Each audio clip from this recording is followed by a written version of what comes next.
Welcome to the deep dive. Today we're tackling something huge, really one of the biggest strategic shifts happening globally, how transport fleets are being completely transformed. This dive, it's all about understanding the two main forces at play, the rules, the regulations, and then the money, the incentives that are basically rewriting the playbook for logistics. And it's happening fast. Our mission here is to get grips with how this works together. How policies and these financial rewards are pushing fleets from being, frankly, major polluters towards being part of the climate solution. And crucially, what does that actually mean for businesses, for supply chains, and for the people working in this industry? It's a really critical area. You really can't overstate its importance. I mean, think about it. Trucks, buses, vans, they're maybe only, 10% of vehicles out there, but they punch way above their weight in emissions, causing nearly 30% of all transport-related pollution. That's huge. And most are running on diesel. So you got the greenhouse gases, obviously warming the planet, but also these nasty pollutants, particulates hitting public health hard, especially in cities. Right, that 30% number is staggering, and it puts fleets right at the absolute heart of climate action, doesn't it? It really explains why governments, big corporations, they're not just testing the waters, they're pushing hard, coordinating. They basically need to decarbonize this sector fast to have any chance of hitting those big climate goals. Exactly. There's a real urgency. Okay, so let's unpack the first part, then the rules, the regulations. Governments are setting pretty firm timelines, aren't they? These aren't just gentle nudges. They feel more like blueprints for how logistics has to operate in the future. Precisely. These policies set the baseline. They tell fleet owners what they have to do. It's not optional.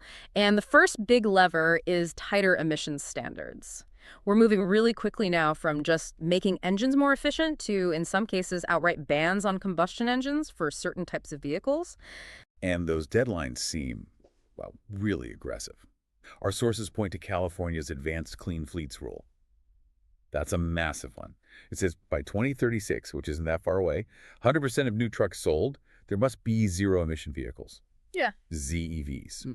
That forces everyone's hands, right? Yeah. Manufacturers, fleet operators, they have to plan now. Oh, absolutely. And it's not just California. This is happening globally. Look at the EU. They're aiming for a 90% cut in heavy-duty vehicle emissions by 2040.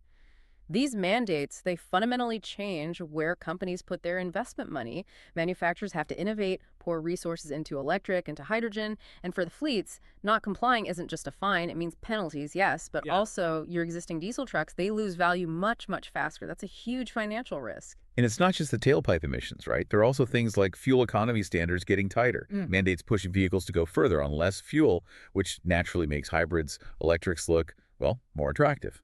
Yes, that's part of the mix. And what's really important strategically about these ZEV mandates is the regional pressure they create. Fleet managers might have to run, say, 10% ZEVs this year, 20% the next. It keeps growing. And if you're a big logistics company operating across different states or countries, maybe one place has strict rules like California, another doesn't, you can't really manage that patchily. You pretty much have to adopt ZEVs across the board to stay competitive and compliant everywhere. So the rules force faster adoption because waiting just gets too expensive. Fines, stranded assets, the works. Okay, but let's be real. Compliance costs money up front. A lot of money. A new electric Class 8 truck, that's way more expensive than the diesel version, isn't it? Which brings us to the other side of the coin, the incentives, the carrots. Yeah. So you've got the regulatory stick, but it's backed up by these financial programs to make the switch actually possible. That upfront cost difference is absolutely the biggest barrier, no question. And the incentives are designed specifically to bridge that gap, to reduce that initial capital hit. Let's talk specifics then. The U.S. Inflation Reduction Act, the IRA, that seems like a game changer. It offers tax credits, up to $40,000 for a clean commercial vehicle? That sounds pretty good. But like I said, a new electric semi can cost, over $200,000 easily? Yeah. Is 40 grand really enough to eliminate the risk for, say, a smaller fleet owner?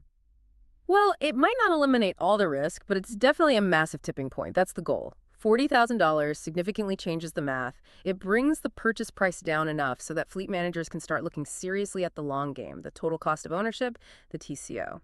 And in logistics, TCO is everything. That's where the real magic happens, where the incentives and the operational savings start working together. Right, TCO.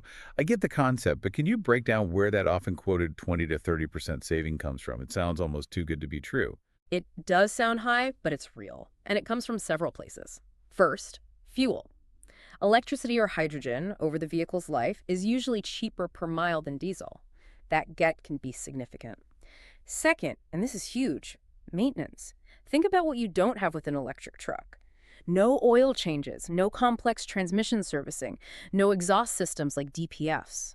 Even brake wear is drastically reduced because of regenerative braking. Those savings pile up fast.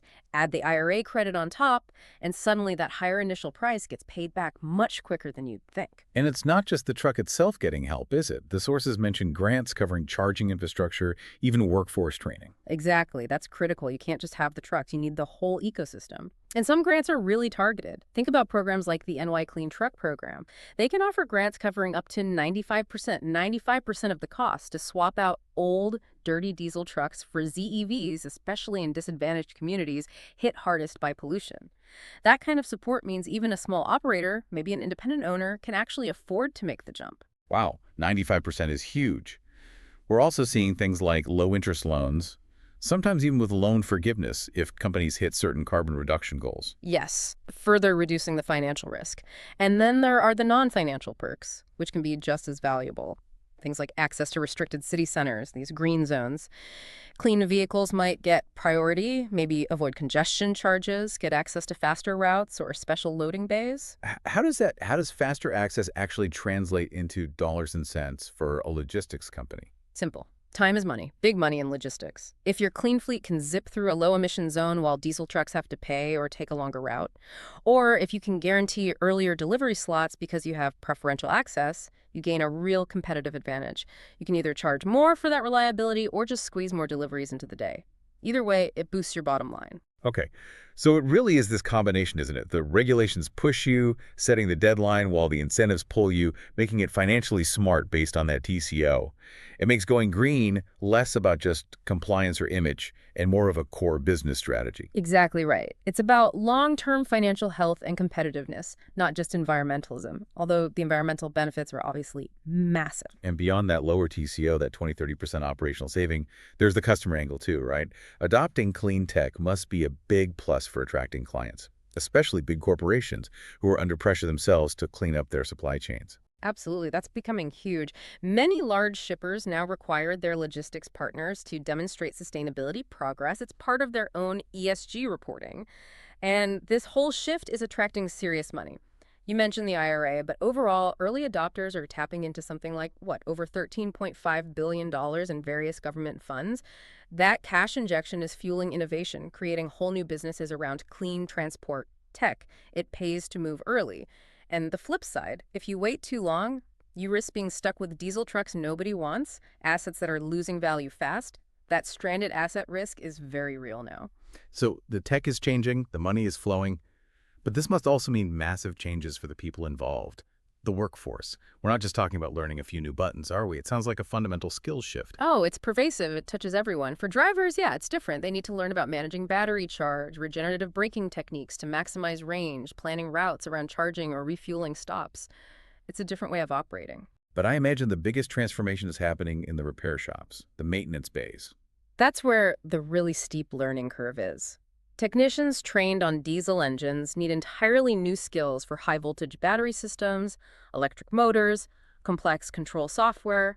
It requires significant retraining. New safety protocols working with high voltage is no joke. New diagnostic tools. So there's probably a skills gap opening up there. There is, definitely. But it's also creating huge opportunities. These are well-paid, high-demand jobs in a growing field. Clean tech, green logistics, and it's not just technicians, fleet managers too. Their jobs are changing. They need to become experts in data analytics, tracking energy use, carbon footprints, optimizing charging schedules to get the cheapest electricity, managing grid interactions. It's way beyond just tracking miles per gallon now. It sounds like this workforce evolution is actually part of the economic benefit, creating new career paths needed for this sustainable future. It absolutely is. It ensures the green transition also brings good jobs along with it. Okay, so we've got the policies pushing, the incentives pulling, massive investment, a workforce in transition. The big question is it actually working? Are we seeing real-world reductions in emissions? Are these strategies delivering? The evidence says yes, absolutely. The combined approach is proving effective, especially in commercial fleets where efficiency is king. Look at the construction industry. Traditionally very heavy on diesel, right? The sources show their use of new diesel vehicles plummeted from 35% in 2022 down to just 12% in 2024. Wow, 35 down to 12% in 2 years. That's a massive change. And they're replacing them with. Primarily electric, almost 39% of their new vehicles are now battery electric. That's a huge swing. Okay, that's impressive. Any other examples? Yeah, similar trends elsewhere. Energy and chemical fleets, another sector with intensive transport needs, they've cut their CO2 emissions by 30% just since 2022. These aren't small incremental steps. These are significant rapid reductions. It really shows that putting firm rules alongside strong financial backing gets results. So the strategy works. Let's just quickly pull together the benefits then, the win for all, as the sources put it. Environmentally, it's obvious. Cleaner air, less greenhouse gas. Especially good for cities where these trucks operate constantly. Yep. Economically, lower running costs for businesses, that TCO benefit we talked about. Access to new customers who demand green logistics. And just staying compliant easily. And socially, better public health from cleaner air, quieter streets thanks to electric motors, and, as we discussed, those new skilled green jobs. It really is a powerful synergy. Smart policy plus smart money is driving this huge shift in transport. It's more than just new trucks. It's a genuine market transformation, and it's changing the workforce, too. It shows that if you combine clear direction with targeted investment, you can accelerate climate action significantly. Yeah, it really demonstrates how the whole logistics sector is being, pushed by the rules, pulled by the market, and basically paid through incentives to lead this change. So as you think about everything we've discussed today, here's a final thought to chew on. We've seen these three forces: the regulatory push, like that 2036 deadline, the financial incentives, like the $40 tax credit, and the market pull from customers demanding sustainability. Which one of those three do you think will ultimately be the most decisive factor in hitting those really tough 2036 and 2040 emissions targets? Something to consider. Thanks for joining us for the deep dive.